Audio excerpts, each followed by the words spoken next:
Leadership. It's issue number 2. First of all, it is an honor, a privilege, and a very deep responsibility to be a leader of a small group or a bigger group. You have to remind yourself, if you make a mistake, and I worry about this all the time, I can hurt a lot of people. And I'm not talking about just shareholders. I'm talking about customers, communities, employees, parents. We have to lay off people. So that's what I worry about every single day. It is personal. I hear all the time that people say it's not personal, it's just business. It is personal. I want to do a great job for this company, this team. I bleed JPMorgan blood. I don't like it when people act, I see this all the time, like it's a third party they're talking about. It is not a third party.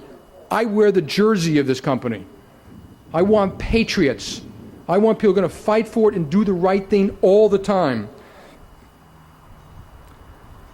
Do it. It's not what you say. I'm going to say a lot of things here. It's actually what you do. So everything I'm about to say, it's whether you actually demonstrate it in your life, not whether you put it down on paper. I'm going to go through 11 attributes. The attributes are intertwined. You can come up with different names in different ways.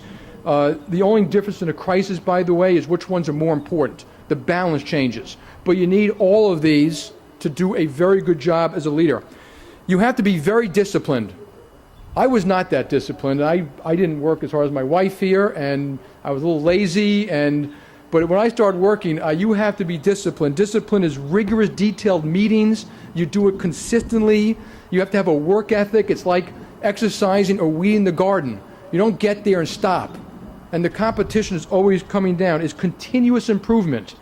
You have to always be striving for improvement. Discipline in a crisis, by the way, we would go from once a week risk meeting to 3 times a day. And from 10-hour days to 20-hour days. That was the only difference. But the process I'm going to talk about a little bit is the same. You have to have great fortitude. I don't know who wrote the book, but they talked about fierce resolve. You have to have fortitude and the ability to act. You can be crippled by politics, bureaucracy, and people who just don't want change. When I first got to Bank One, it was quickly clear to me the company had systems problems, management problems. We didn't treat our customers well. Our expenses were too high. And to survive and thrive, we're going to have to lay up a lot of people. The board didn't want to make the changes. The management didn't want to make the changes. As a matter of fact, the management said, wasn't my fault. I don't know who else's fault it was. You have to push back against it. At one point, I cut the size of the board. I went to the management team. We cut the 100% of their bonuses the first year. We took away their pension plans, their cars, their clubs. I made a lot of them go with me to every site. We're laying off people and say, we're sorry that we put you in a position that we have to lay off people at this company. You have to have the ability to act. You've got to make a list of what it is and then get it done. Yes, orchestrate it, coordinate it. Don't do it in haste. Think it through, because that will backfire too. But for the most part, people simply don't do what needs to be done. You have to set standards. Standards are not set by Harvard Business School. They're not set by the federal governments of the world. They're not set by anybody. They're not set by industries. They're set by you. There are 2 types of standards you have to set. First one is performance. If you want to really be good, you have to say it. You have to say, we want to be good and we strive to be among the best. You have to compare yourself to the best. A lot of companies I go to, when we compare ourselves, they always drop the best company. I always say, why is that? They say the best company is different. They don't really compete in the same business. I say, yeah, they're different. They're good. Put the best up there at a very detailed level and say, we want to do it. Analyze why you're different. That includes, in performance, give the customer a great deal. If you're not giving the customer a good deal, you're going to lose. Someone once said, things come to those who wait. Abe Lincoln added, yes, but only those things that are left by those who hustle. You have to set standards of performance or you will fail. The second is standards of integrity. I know you talk about it and you'll learn it. Treat people the way you would treat your parents. That's all. Tell them the product, tell them the service. When they come in the door, say, what can I do for you? If my parents were here, they'd say, you should be treating me a little bit better, Jamie. But set the standards of integrity. It's not embedded in anything. A lot of you worked at companies where people said things, I think it's a code word, is don't worry about it, everyone does it that way. No, they don't. No, they do not. And set that standard, and that standard's got to be set at across all levels. I've been with a lot of kids who lie on T&Es because they took a cab in, they shared it from the hotel, to a job interview, they split it with a friend, and they both put in 100% of the cab bill of $40. That's stealing. If I caught you doing that, I'd fire you. And everyone in the company knows that. That is stealing. And so the standard is set across the board, from little things to big things. Do the right thing, not the easy or expedient thing. Fourth, you got to look at the facts in a cold-blooded, honest way all the time. At management meetings, emphasize the negatives. You can always have a party about the positives. I used to always go to Hong Kong, party, have a great time. But at management meetings, what are we not doing well? How come the competition is doing better? Emphasize the negatives. Internally, profit and loss statements are very important. Okay, and so a lot of times I get involved in debates about, well, you're focused on little things about how we allocate expenses. It's not a little thing. A lot of companies allocate expenses inside, and the allocation is political, not economic. And that does two things inside a company. It means your numbers aren't honest. In fact, I've been at a company where people say, well, let's move the profits to the part of the company that has a higher public valuation. I call that financial misrepresentation. You're teaching your own people to lie. And that goes on in these companies. So P&Ls are very important that way. Aggressive accounting is the same thing. I'm not going to go through a lot of examples. I don't know if you still have that GE case and the Westinghouse case. Did you still do that one? That compares accounting. When people do very aggressive accounting, it's in one spot. It's usually a lot of spots. It tells you something about the company. So keep your eye out for that one. Externally, full disclosure. There's only one truth. We try to tell the board the same thing we tell the employees, the same thing we tell the analysts, the same thing we tell employees. The good, the bad, and the ugly, and then deal with it. It's okay. We're never going to do everything exactly right. Number 5, openness. Hard one to actually execute, because what you really want in a company is full sharing of information. I've worked in a lot of companies where you simply can't get it. They say it's not your job. It is your job. We want to have full information and then have a debate about the right thing to do. Half the debates are on what the information is. Bad information leads to excessive politics. People have often said to me, okay, Jamie, you're the big boss. You get paid the big bucks to decide. Now decide. My experience has always been that if you get the right people in the room, the answer is often waiting to be found. You don't have to guess. The job of a leader is not to make the decision, it's to make sure the best decision is made. And therefore you need other people. You have to kill bureaucracy. I think that bureaucracy is the petri dish of politics. It pushes out good people. You lose touch with the customers. It often emanates from headquarters. If you go to headquarters of companies, I think headquarters are often the disease, and you see the receptionist treating the employees badly or their customers badly, you probably have a company that has a problem. Headquarters don't exist except for the fact there's a client in front of someone somewhere, whether it's a Benihana or whether it's a JPMorgan Chase. And you got to deal. Home Depot, the best example is they call it store support center. I'm more of that mind. Move people in and out of corporate to make sure they know what it's like to have the job on the firing line, and then they have a little more respect for the job on the firing line. Deal with key issues. I always make a list on Sunday of all the issues I'm trying to avoid, and I write them down, and I try to deal with them on Monday.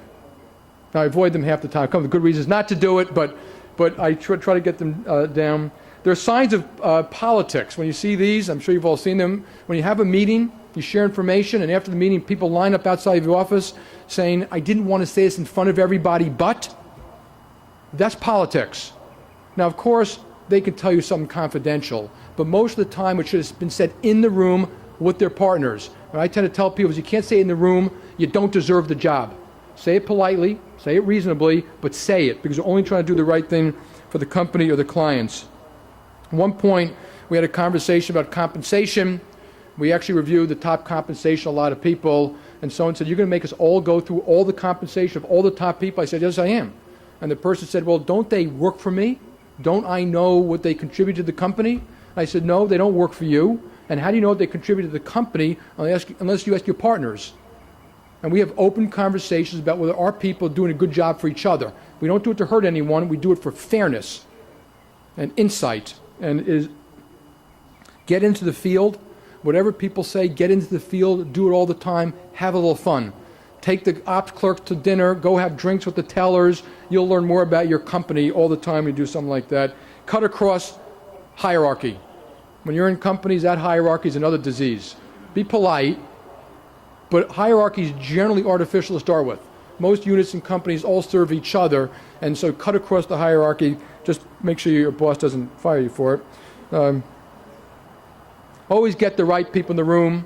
If you're designing a system, have the people going to use the system there. Give them the authority to say, if it doesn't work for you, the tellers or the clerks, then we won't do it. So they get fully engaged in building everything that the company does all the time. And the last thing to open is, someone said to me once, there's truth tellers. Someone stood up in a big crowd and said, every one of you has to make sure that at least one of the people around you is a truth teller. They always tell you the truth. And I got up and said, yes, you got to make sure that there's at least one truth teller around you. But if you are a leader and you have 7 or 8 people reporting to you and you have only one truth teller, you have a problem. Every single one of them should be a truth teller. You have to set things up for success. Maybe a quick example from my past. When we did the Citigroup Travelers deal, we had multiple tri-heads and multiple co-heads reporting to tri-heads and co-heads. That is a formula for disaster. So organize things that will actually work in the future, not things that won't work in the future. Loyalty, number 7, loyalty, meritocracy, and teamwork, words you all hear. I'm going to give you a slightly different point of view of them. When I was a young CEO, someone asked me, we love the company, but you demoted Joe. You embarrassed him. How can we be loyal to you, which we asked for, which I believe in, when we're not loyal to Joe? And I honestly couldn't answer the question. And I went home that night and I thought about it. And I called the person up the next day. I said, yes, you were right. We demoted Joe. And Joe is a pillar of society and a wonderful person. And yes, we did not want to embarrass him. But Joe was no longer doing a good job. If we were, quote, loyal to Joe by leaving him in that job, we would have been hugely disloyal to everybody else and the clients of the company. And that, by the way, is the hardest job you are going to face, right there. Doing the right thing when it may be removed. Don't embarrass someone. I think it's one of the great mistakes when people embarrass people all the time publicly who've worked hard for a company. That is a terrible thing to do. If you are loyal to Joe and not the company, you do not have a meritocracy. I remind people, we talk about diversity, Joe is usually a middle-aged white guy. So if I tell you we're going to give the best job to the best person, okay, I'm not telling the truth if you don't see me make changes. So a meritocracy is the fundamental part of a meritocracy. And teamwork is often code, and it means get along. Whereas often I think the best team player is the one who puts up their hand and says, I don't agree because I don't think what you're doing is in the best interest of the client or the company. So teamwork sometimes means standing alone and having the courage to say something. I deeply believe in loyalty. Deeply. And I dealt hard with the contradiction about making tough decisions like that. So what is loyalty, if you deeply believe in it? What do we owe employees of a company and each other? Here's what we owe you.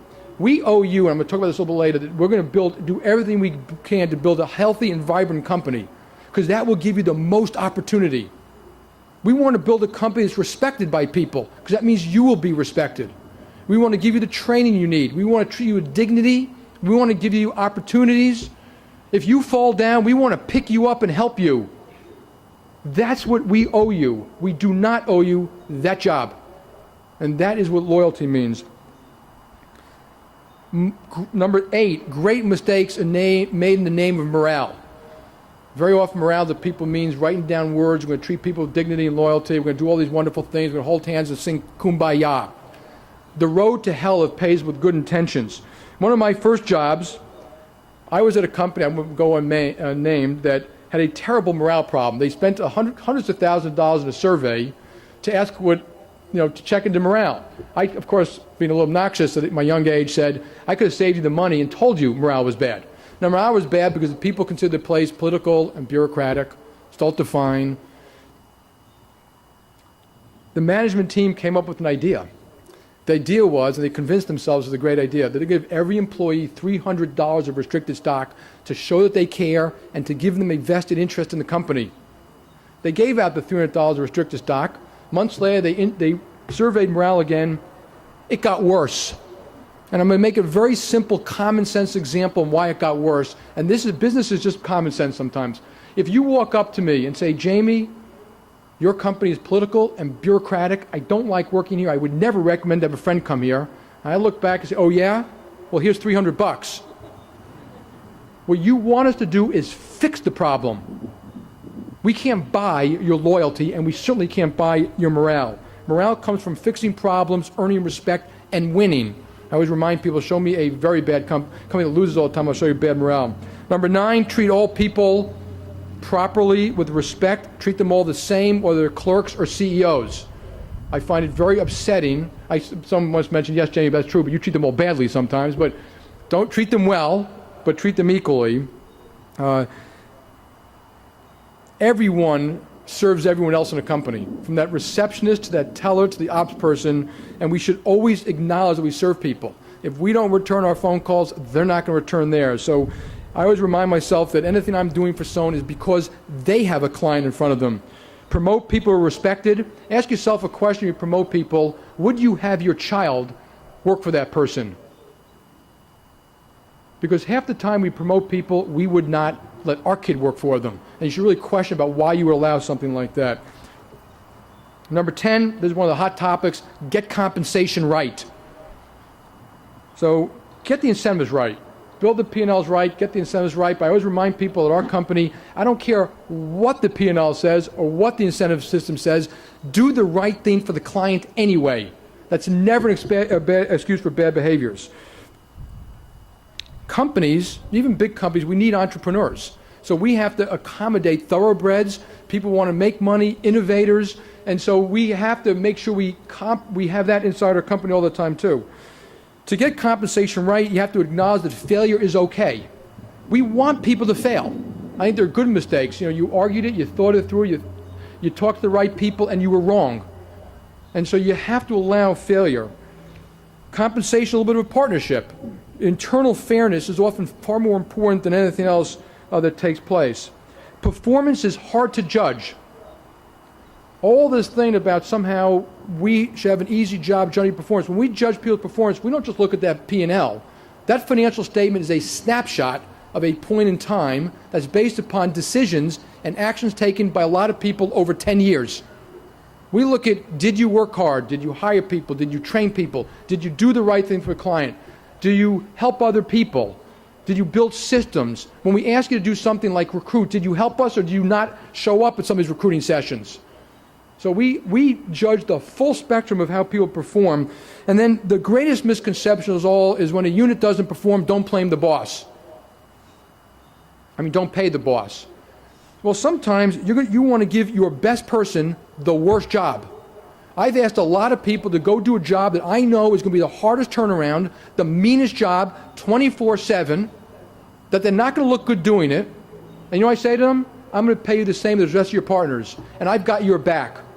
I'm not going to allow the politics inside hurt you. If something goes wrong, we're all going to get on an airplane and come help you. Very often in companies, when there's a problem, people go running as far and fast as they can in the opposite direction. Whereas when we have problems, we want the good people to run us to say, I can help. And we often protect them on comp when they do something like that.